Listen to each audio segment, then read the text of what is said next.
नमस्कार मित्रों, क्या है आज न्यूज में अपडेट। COP27 जो इजिप्ट में होने वाली है, उसको होस्ट करेंगे शर्म अल शेख, जो 6 तारीख से 18 तारीख तक आयोजन होगा। इसमें भारत के द्वारा केंद्रीय पर्यावरण मंत्री जी भूपेंद्र यादव जी 7 नवंबर को सम्मेलन को संबोधित करने वाले हैं। चलो इस न्यूज की डिटेल देखते हैं। केंद्रीय पर्यावरण मंत्री भूपेंद्र यादव जी 7 नवंबर को सम्मेलन को संबोधित करने वाले हैं। COP27 में 18 सदस्यीय भारतीय प्रतिनिधिमंडल का वो नेतृत्व करेंगे। इजिप्ट को मिस्र भी कहते हैं। मिस्र के शर्म अल शेख 6 से 18 नवंबर तक COP27 की मेजबानी करेंगे। इसकी टाइमलाइन ये है। देखिए मित्रों, इस COP27 का जो इंपॉर्टेंस है क्या है देखते हैं।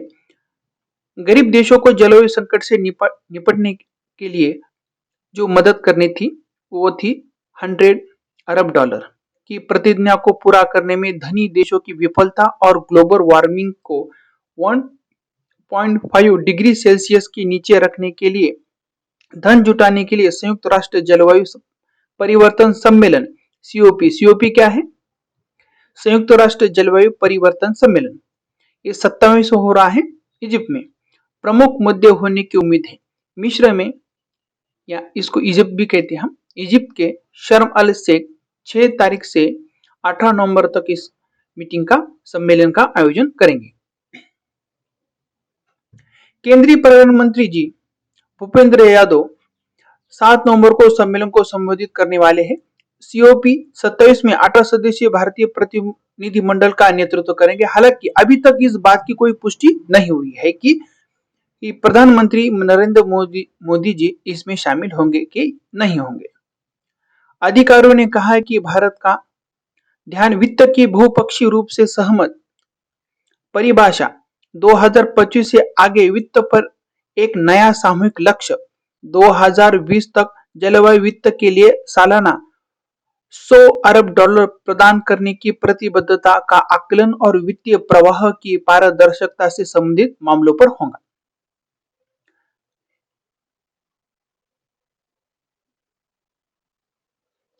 शिखर सम्मेलन में लगभग 90 राष्ट्राध्यक्षों और के बोलने की उम्मीद है या सम्मिलित होने की उम्मीद है।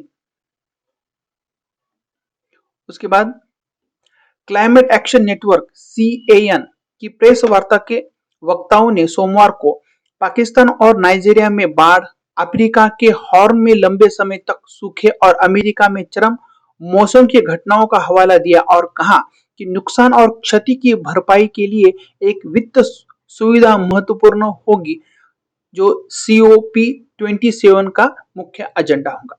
लगभग 140 अमेरिकी पर्यावरण संगठनों ने 24 अक्टूबर को विशेष जलवायु परिवर्तन दूत जॉन केरी को लिखा और COP27 में नुकसान और क्षति की मरम्मत के लिए एक कोष स्थापित करने के लिए एक समझौते का आह्वान किया।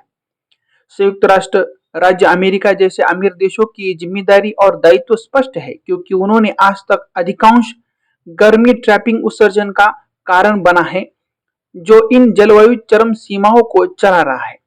CAN की प्रेस ब्रीफिंग में साझा किए गए पत्र में कहा गया है कि एक वैश्विक 1300 से अधिक पर्यावरणीय गैर सरकारी संगठनों का नेटवर्क है। ने कहा कि औद्योगिक क्रांति शुरू होने के बाद से संयुक्त राष्ट्र अमेरिका विशेष रूप से संचयी कार्बन डाइऑक्साइड उत्सर्जन के लगभग 1/4 के लिए जिम्मेदार है, जो किसी भी व्यक्तिगत राष्ट्र का सबसे बड़ा हिस्सा है। फिर भी नुकसान और क्षति पर अमेरिका की बातचीत का रुख अड़ियल रहा है, जो जलवायु संवेदनशील देशों की तत्कालीन जरूरतों को पूरा करने के लिए एक बड़ी बाधा कर रहा है और विश्व स्तर पर हमारे देश की प्रतिष्ठा को बहुत नुकसान पहुंचा रहा है, जिसमें हाल ही में ग्लासगो में COP26 कहाँ हुई थी? ग्लासगो में। नवंबर और इस जून में बॉन में जलवायु सम्मेलन में डिस्कशन हुआ था। कनाडा के पर्यावरण और जलवायु परिवर्तन मंत्री स्टीवन गुडबॉल्ट और जलवायु के लिए जर्मन विशेष दूत जेनिफर मॉर्गन्स ने 28 अक्टूबर को एक जलवायु वित्त वितरण योजना प्रगति रिपोर्ट जारी करते हुए कहा कि विकसित देश अभी भी धन जुटाने में सक्षम नहीं है। रिपोर्ट में कहा गया है कि 2009 में औद्योगिकृत देशों ने सामूहिक रूप से 2020 से हर साल $100 अरब देने का वादा किया था। दुर्भाग्यवश से महत्वाकांक्षा और वास्तविकता के बीच अभी भी एक अंतर है। 2020 में सामूहिक जलवायु वित्त की राशि 83.3 बिलियन अमेरिकन डॉलर थी। रिपोर्ट में कहा गया है कि यह पूरी तरह से स्पष्ट है कि जलवायु परिवर्तन के खतरे का जवाब देने के लिए आवश्यक वैश्विक निवेश $100 बिलियन से ही अधिक है। हमें 2025 के बाद के जलवायु वित्त लक्ष्य के लिए एक प्रभावी और उद्देश्य के लिए उपयुक्त स्थापित करने पर ध्यान केंद्रित करने की आवश्यकता है।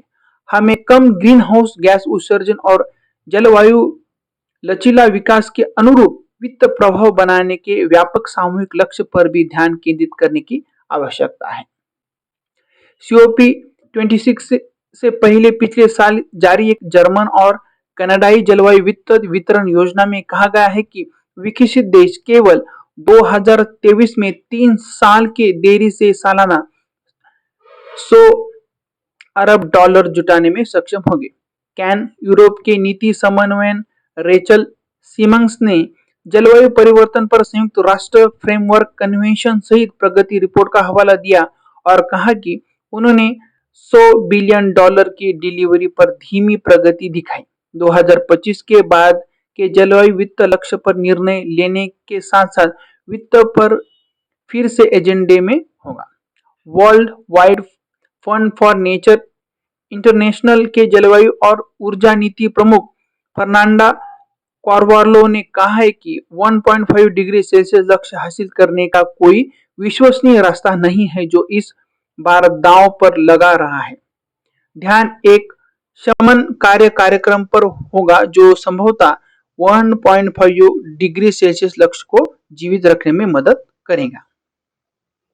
Union of Concerned Scientist climate and energy program policy के निर्देशक राचेल क्लेस्टस ने कहा कि जलवायु संकट जीवन और आजीविका ले रहा है, महत्वपूर्ण पारिस्थितिक तंत्र को नष्ट कर रहा है और लाखों लोगों को भोजन और पानी की कमी का खतरा मंडरा रहा है।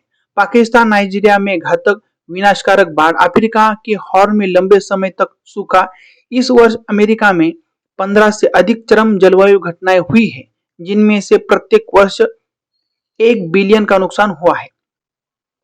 संयुक्त राष्ट्र की हालिया रिपोर्ट दिखा रही है कि हम 1.5 डिग्री सेल्सियस लक्ष्य को पूरा नहीं कर सकते। नुकसान और क्षति बढ़ा रहे हैं, इसलिए अनुकूलन जरूरी है। ये सब मुद्दे डिस्कस होंगे। Thank you for watching this video.